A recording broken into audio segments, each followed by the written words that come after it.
Please do press the bell icon after subscribing to the channel, cause I have lots of interesting stories to tell you. It would be great if you like and share the video as well.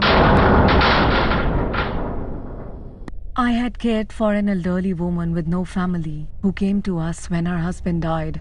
She didn't speak often, but when she did, it was usually just words that made no sense together.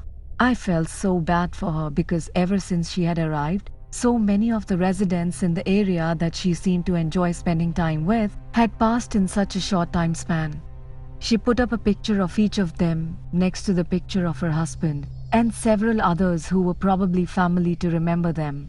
I had always just felt sorry for her and showed her extra attention that we eventually became close. It just seemed so unfair that she had such luck and kept losing people she cared about. One day she looked at me and said plain as day, "Sweetie, I think I'm done now," and handed me a picture. It was a picture of me and I smiled because it touched my heart that I was that important to her. She passed away nearly a week later and I cried for days. It hit me really hard. She knew it was the end for her and she said goodbye as best she could. A little less than 2 years later, I was talking with a colleague and that elderly woman came up in the conversation. My colleague referred to her as that crazy bitch, which seemed very out of character for her, and it shocked and offended me deeply. I expressed this to him, not so nicely, and he looked at me with his shocked look and said, "Oh dear, do you not know?" And then explained something to me that I had not known. As it turned out, it came out after some time she had passed that she had killed her husband by poisoning him, and that there was an investigation because it appeared that she had a ritual of befriending someone, obtain a picture of them, and hiding the picture until she could kill them, usually by poisoning, and then displaying a picture as a sort of trophy. After listening to this, I was shocked. I was thinking about the picture of mine she had given to me. It meant that her next victim was me, as I was the person who was close to her.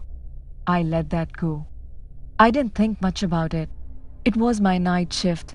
I was in the same ward in which elderly woman used to stay. It was a different patient in there this time. He was sleeping.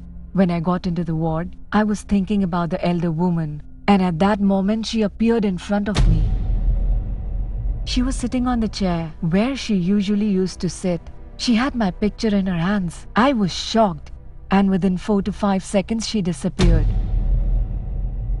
This was some kind of hallucination, I thought to myself. Maybe my mind is playing some tricks with me. I went out of there. Whole night and on my way home I was only thinking about the incident that happened to me in the hospital. When I reached home, I tried to find the picture which elder woman had given to me. To my surprise, the picture was missing. And then all of a sudden my room's lights started to flicker.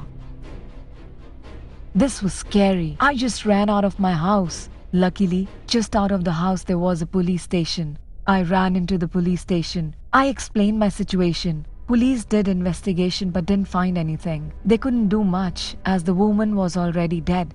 After the series of these incidents, I felt paranoid to work in that hospital and also to stay at my home. Due to mental issues, I just left the country. I shifted from Canada to Australia. It's been 10 years now. I have never seen the elderly woman after that, and I hope I will never see her again.